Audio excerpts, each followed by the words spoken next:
What's going on, guys? So, I would like to say, first off, I'm sleepy and tired. Okay, it's been a long day, it's going to be a long week, but you know what? I ran across a video that kind of reminded me of a point in time in my life when I was a little bit kind of scared, not gonna lie. So, if you've never been in a wreck, especially a wreck that is completely not your fault, literally just things happen, you would understand that losing a vehicle can be like losing your lifeline. It's literally your main way to get to work, the main way you take care of things. And losing a vehicle could be a problem. I know a lot of people are like, well, it's a vehicle. You can just replace it.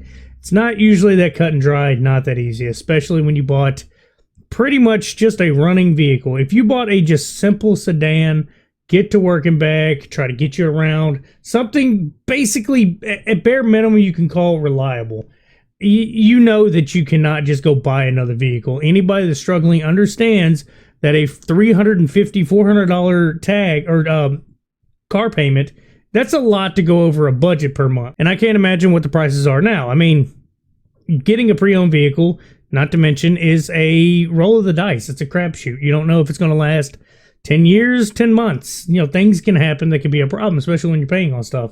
And not all the time can everybody afford just a brand new vehicle and be able to deal with all the, some of the perks that come with a brand new vehicle. But I could tell you one thing, there's a few things to take away from the video I'm going to show you, which is don't drink and drive. Definitely try to keep your calm as best as you can. Now, I've seen some back and forth in the, in the comment section of this video, which I got on X.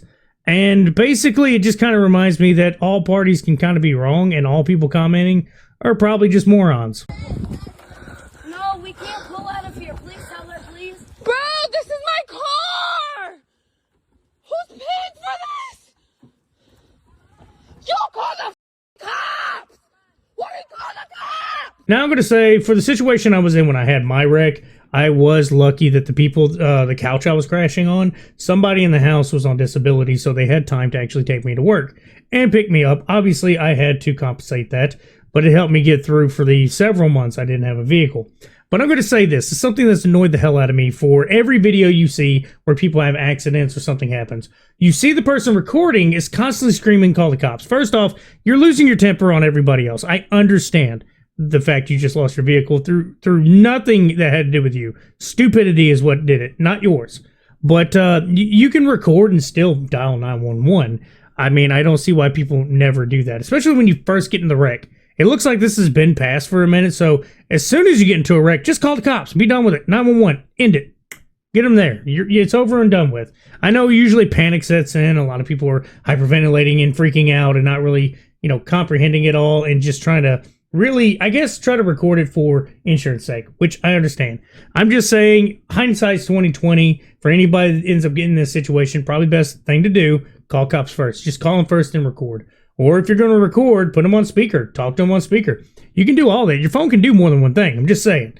I know hindsight's 2020, and I'm trying to say this from the understanding that when you have a wreck, you're going to be in a panic. No, don't pull off. I have you recorded. You're going to go to jail. No, I gotta get out the car then. Call the cops right now! Call the cops! Call me right yeah! It's the fucking Nana, bro! I'm not doing this. I'm sorry. Precious? Kelly. Are you kidding? And you're fucking drunk? Yeah, she is. What the There's a plot twist for you. They know each other. They have to have known each other from somewhere. I don't know if they're best buddies, go to the same school, work together. I don't know, but I'm going to go on under the assumption they do know each other very well. And I'm going to say that because what I'm going to say is going to be what I would deal with if I knew the people. Now, first off, if it was my buddies, there'd be catching all sorts of hands, not just for me. There's been a rule from a one major, just super nice dude, okay? Super nice guy that's amongst the friend group. And he has told us time and time again, if you ever find yourself in a bad situation, call me. Because it's not so much if we hurt ourselves, it's just he doesn't want us to hurt anybody else. If you're drinking and driving, it's a bad idea. So call him, he'll deal with it. He'll pick us up, take us wherever. Don't make it a reoccurring issue. But definitely call him in need. And that's what our little friend group has always been about. In fact, I've been called because of the same situation. Like, hey, I've had too much to drink. I need to leave. Can you come get me?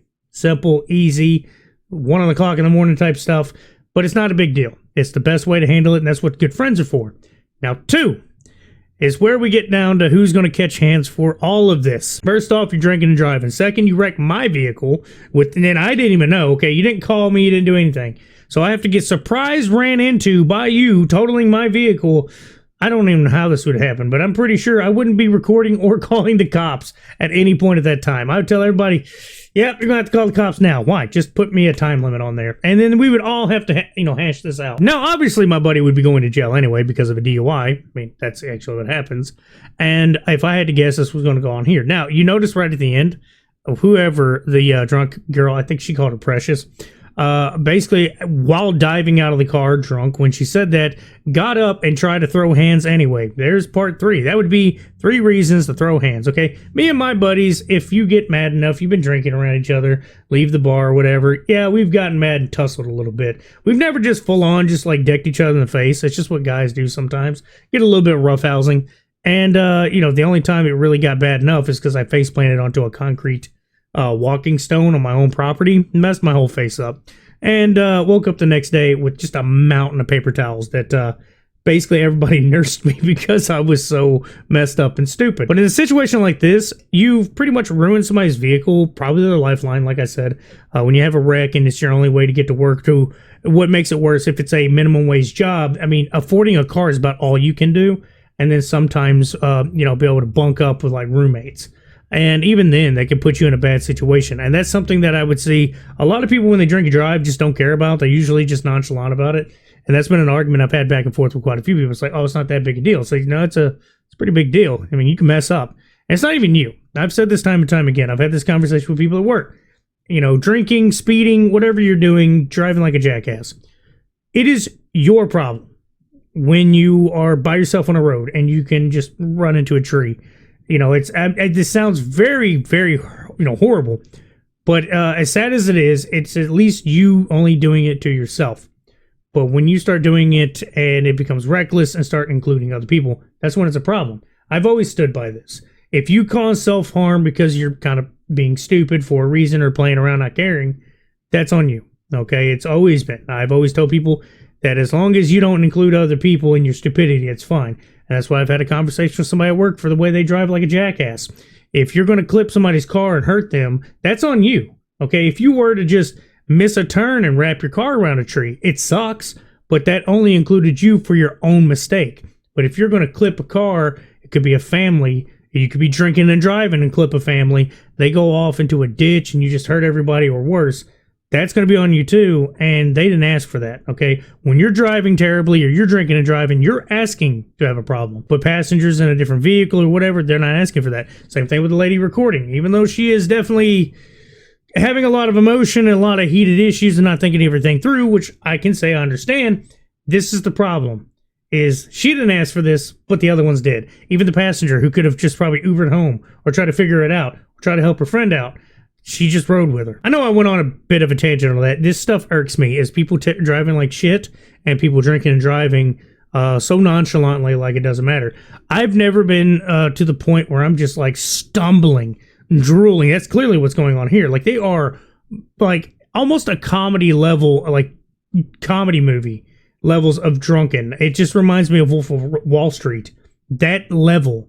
And usually it's just, used in movies for hilarity, but here's the reality. That could have been somebody else. That could have been a family. You could have just totaled the whole family and have everybody pretty much past tense. I think I've rambled on long enough, guys. Y'all have a good one.